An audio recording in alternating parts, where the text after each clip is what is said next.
Man, I gotta tell you guys, if it wasn't for these packages in front of me, I would not be recording a video right now. I just got done a 13-hour shift. I'm pretty tired, but I got home and there was some cool stuff waiting for me. And, you know, the whole purpose of the Collecting Diaries is to be a little bit more fluent with recording and putting out content. So figured I would check it out. So I have 2 packages here. One from Mondo, Macabro. I have that there. And one from Amazon, which I'm actually going to go first. So this here, I want to show this off. This is, I'm just throw that. This right here is Physical Media Advocate. This is issue 9.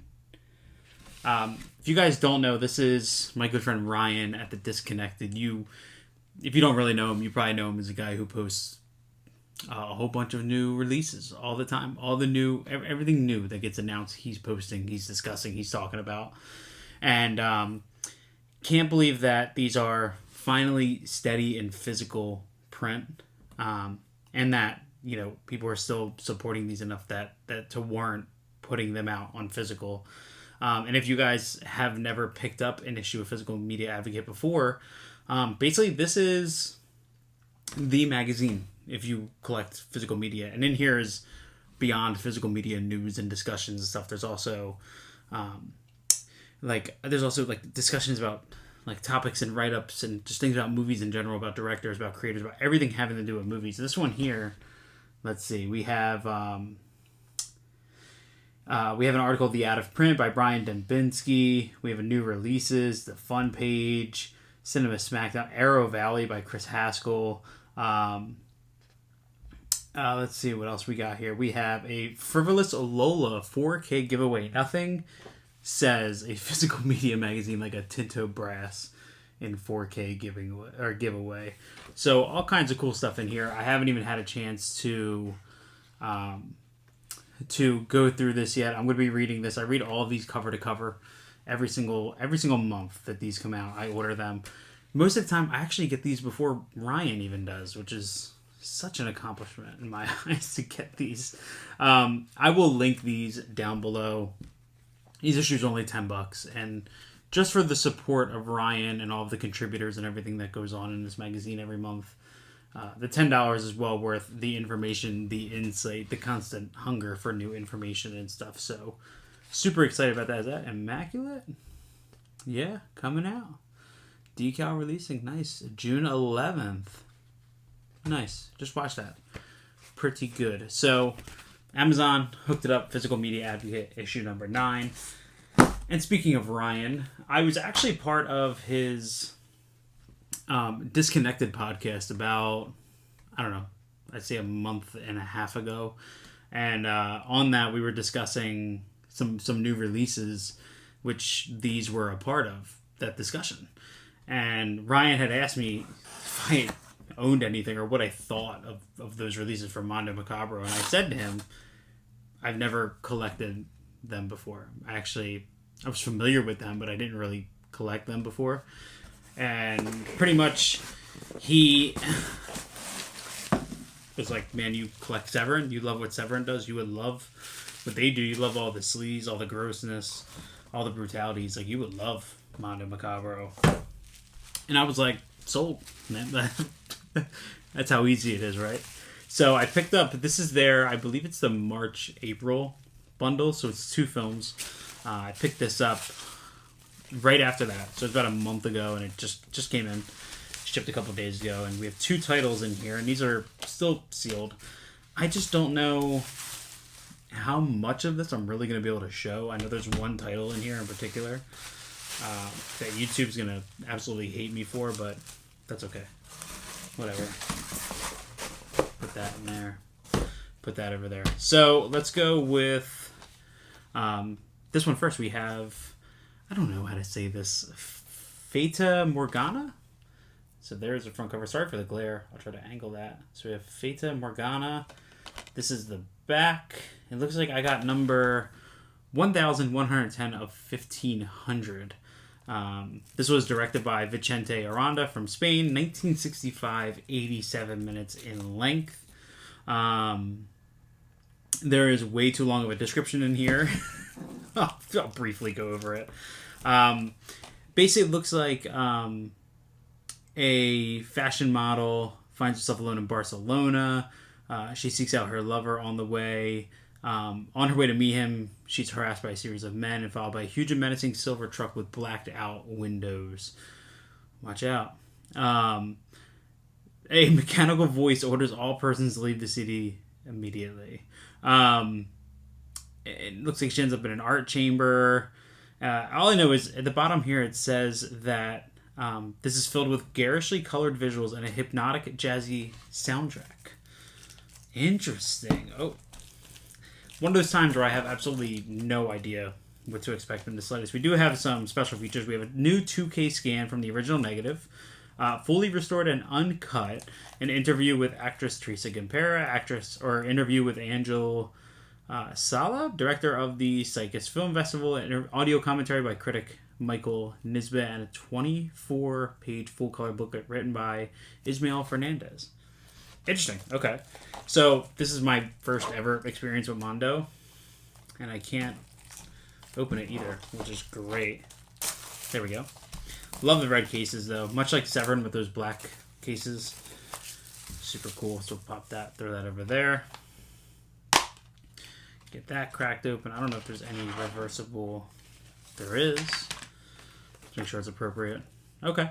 This looks like maybe some original poster art on there. Digging the colors and stuff. You know, this is one of the things, like, one of the reasons that I fell in love with collecting Severin was the discovery of certain films and stuff. And I am a big fan of exploitation, a big fan of all cinema in general. And especially these films that have kind of been pushed aside over the years, that these companies put great effort into restoring and putting out into the world for us to discover the first time on new formats and to be restored and saved forever. I mean, sometimes, you know, these films are found in condition pretty much near death. It's like a couple more months in that condition, the movie would have been lost forever. And I don't think any film really deserves to be lost forever. But inside of here we have our disc. That's our disc art there. And then here is our booklet with a write-up by Ismael Fernandez. This thing is thick. Looks like we have some posters. Nice write-up. I love watching the movie and then diving into these write-ups. Absolutely love it. Yeah, I can't show that. So there we have it. That is Fata Morgana. I'm saying that so wrong. But there we have that. And then the big title of this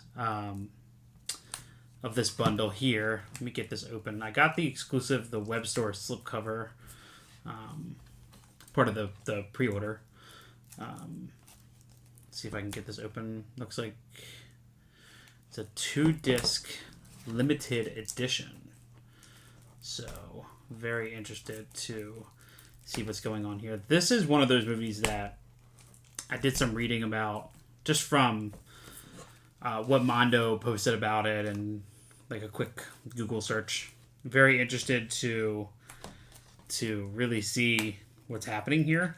And obviously, like you guys know, I'll talk about these further after I watch them. Right now I'm just opening them.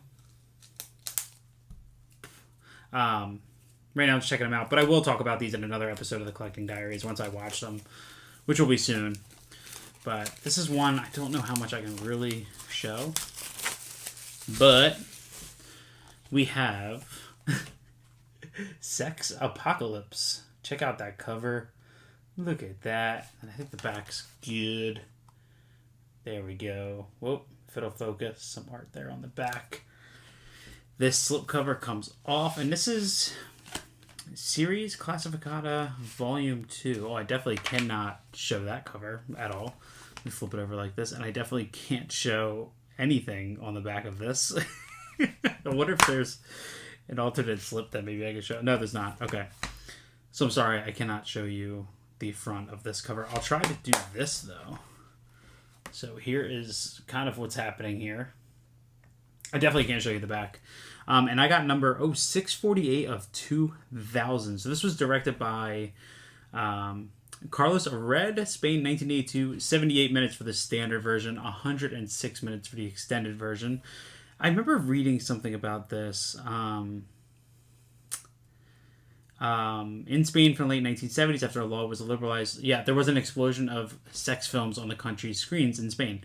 These films were classified by the censor as S, meaning they might offend the sensibilities of the viewer.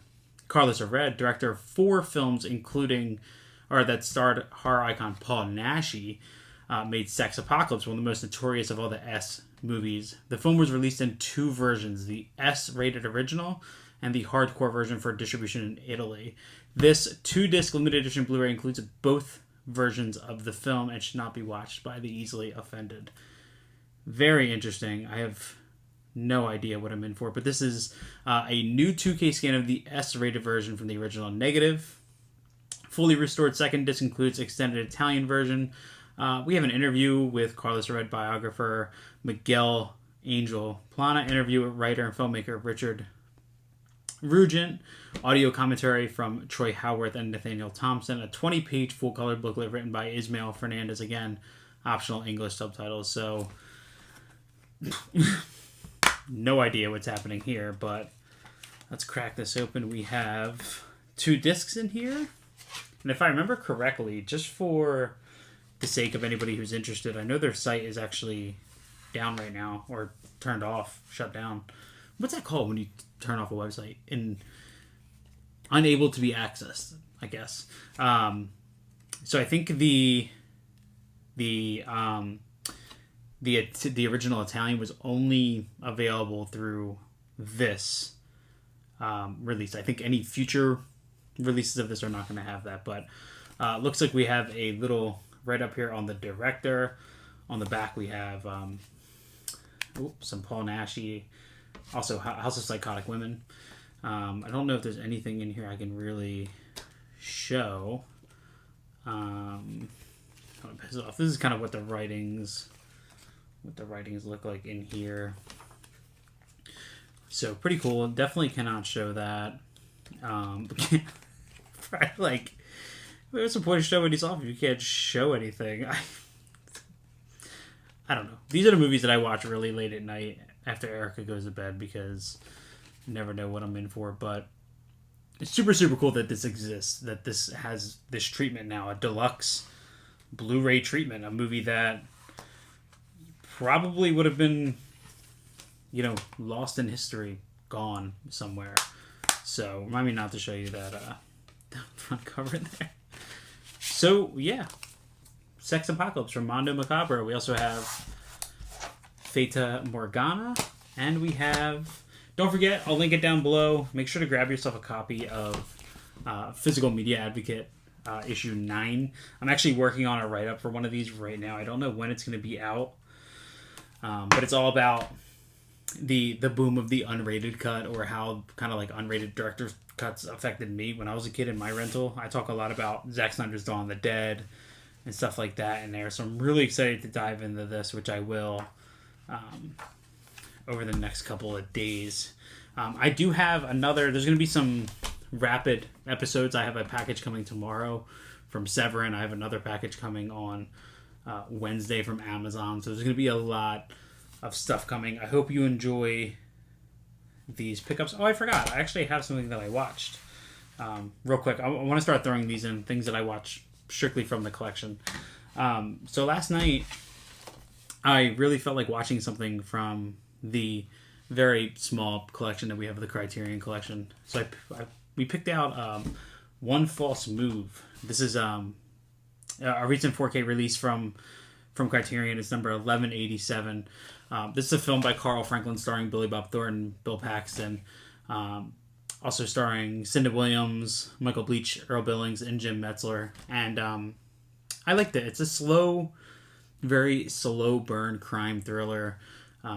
I think that the the noir idea worked really well here. If you're very familiar with like the conventions of the Coen brothers as far as their noir influences, they're very heavy here. And this movie's from 1999. Or no, I'm sorry, 1992. So I see a lot of what the Coen brothers would be doing when they get to Fargo and stuff like that. In this, not saying this was a direct, but it just gave me those vibes. I just think the movie didn't really hit me to the point where I really felt, the full if of it all, or the full punch of it all. This has, on the back of here, it explains that the movie has a wrenching emotional depth, which is not what I would say my experience was like. But I did like this movie a lot, enough that I'm going to keep it. I thought it looked absolutely fantastic. Cast here is out of control. Billy Bob Thornton just being Billy Bob Thornton. Bill Paxton is awesome. He was my favorite character. He's kind of like this, he's a, local sheriff who has these big dreams, pretty much from what his wife explains that he sees on TV. So when these FBI agents show up from LA, basically the movie's about, 3 criminals who are making their way to Star City, Arkansas. And the FBI believe they're going to be coming to town, so they show up and they work with local sheriff Bill Paxton while they're kind of waiting for them to show up. And as this goes on, we realize the connection that Bill Paxton has with some of the characters and stuff. And the movie ends in a fantastic shootout sequence. But yeah, I like the movie a lot. I definitely think I want to at least give it another go. I think on my Letterboxd I gave it 3 stars. I think I did. I liked it a lot. It is that very, very slow burn. The direction I thought was great. I'm not over familiar with Carl Franklin as a director. I know that he directed a couple of pretty influential films in the 90s, all of which are, I think, Devil in a Blue Dress with Denzel Washington. He also directed a couple other really influential titles at that time. So a director that's definitely appreciated and known for what he was doing in that era. But yeah, we threw this on last night, and it was a good little Sunday night watch. So one false move from Criterion. It's the only watch that I have right now. Been awake forever. It's time for bed. I'll see you all on episode 3.